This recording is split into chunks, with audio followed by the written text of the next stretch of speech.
현재 베이비 도지는 크게 세 가지로 정리할 수 있습니다. 상장 부분과 베이비 도지 RWA 그리고 소각입니다. 자, 하나씩 말씀드려 보겠습니다. 자, 우선 상장 부분부터 먼저 말씀드려 보겠습니다. 지금 베이비 도지가 상장을 노리는 곳은 코인베이스입니다. 작년 말부터 코인베이스 상장 소식이 나왔는데 코인베이스 측에서 상장을 고려해 보겠다는 그 소식을 마지막으로 아직까지 큰 소식이 없습니다. 코인베이스는 나름 상장 조건을 어느 정도 공개해 두었습니다. 규제 부분과 기술적인 부분, 그리고 프로젝트성, 자, 이렇게 세 가지를 우선적으로 고려한다고 했습니다. 우선 규제 부분부터 배도지에 적용시켜 보자면 상장되는 코인이 증권성 여부를 먼저 본다고 했습니다. 즉 토큰이 기존 주식 상장처럼 토큰 발행 전 투자자를 모집하거나 투자를 받는 행위를 말합니다.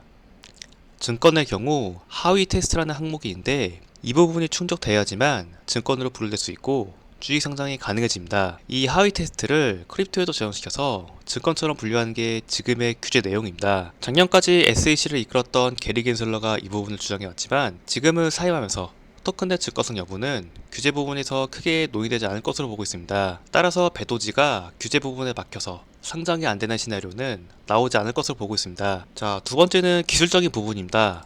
이 부분을 좀 자세하게 알아보니까 이더리움 기반 코인의 경우 ERC20 토큰이어야 된다고 했습니다. 베이비 도지는 바이낸스 체인 기반 코인이고 BEP20을 사용하고 있습니다. 자, 그렇지만 베이비 도지는 다중 체인으로 이더리움과 바이낸스 체인, 솔라나까지 모두 출시해서 블록체인을 확장했습니다. 바이낸스 체인 사용 시 이더리움보다 수수료가 저렴하고 가스비 부담도 적기 때문에 여러가지 이점이 있습니다. 즉 베이비 도지는 바이낸스 체인과 이더리움 모두 호환되도록 설계되어 있어서 기술적인 부분도 충족한 코인입니다. 마지막으로 프로젝트성을 본다고 했는데 여기선 자산평가라고 명시하고 있습니다. 코인의 목적성과 비즈니스를 본다고 되어 있는데 이 부분에서 배도지가 조금 모호해졌습니다. 배도지는 초창기 민코인을 시작했고 이후 동물 관련 복지에 투자자들의 자금을 사용하기 시작했습니다. 유기견 구조나 동물병원에 기부하거나 사료를 배급하는 일에 프로젝트가 진행되었습니다. 이후 배도지는 NFT와 디파이 덱을 출시했고 배도지 스왑에 투자자들의 자금을 예치하기 위해 많은 노력했습니다. 그리고 지금이 와서 진행되는 프로젝트는 배도지 RWA 부분과 민 플랫폼 프로젝트입니다. 배도지는 다양한 프로젝트를 진행했지만 핵심이 되는 프로젝트가 딱히 없습니다. 좋게 말하자면 시장의 메타를 따라가려고 하고 있고 나쁘게 보자면 주력기가 없습니다. 코인베이스에서 이 부분을 어떻게 평가할지 모르겠지만 프로젝트의 유무만 따진다면 배도지는 이 부분도 어느 정도 충족하고 있습니다. 자, 이렇게 쭉 살펴보았는데 이 부분 말고도 커뮤니티나 유동성, 중앙 집중화 등등 다양한 부분을 고려한다고 했습니다. 일단 배도지는 핵심이 되는 상장 요건은 모두 갖추었기 때문에 나머지 부분에서 큰 결격사항이 없는 이상 코인베이스에는 어느 정도 상장 가능성이 높다고 보고 있습니다. 자, 상장 부분은 여기까지 말씀드려보고 배도지 RWA 소식 보겠습니다. 자, 배도지는 베이비도지 프로퍼티즈라는 RWA 프로젝트가 있습니다. 두바이의 부동산을 토큰화해서 중개한다는 내용이 주요 골자입니다. 이 부분은 좀 의아한 게 규제 부분을 어떻게 해결한 건지 모르겠습니다. 백서라든지 로드메이라든지 이런 부분이 하나도 없습니다. 배도지 공식 홈페이지에 가보면 배도지 프로퍼티즈라는 항목이 있는데 여기서 들어가 보면은 얼리 액세스를 위한 설문 버튼만 있고 이게 전부입니다. 지금 두바이의 RWA 분야를 개척하는 플랫폼은 만트라가 유일합니다. 만트라는 현 시점 RWA 대장인데 코인 시장의 하락세가 나고 있는 지금 만트라 혼자 계속해서 상세를 보이면서 대단한 이니셔티브를 가진 코인입니다. 만트라는 마그라는 부동산 플랫폼과 토큰화를 진행하고 있고 두바이 부동산 토큰화 플랫폼의 선도자로 평가받고 있습니다. 규제 부분도 아랍에미리트 중앙은행과 파트너십을 맺고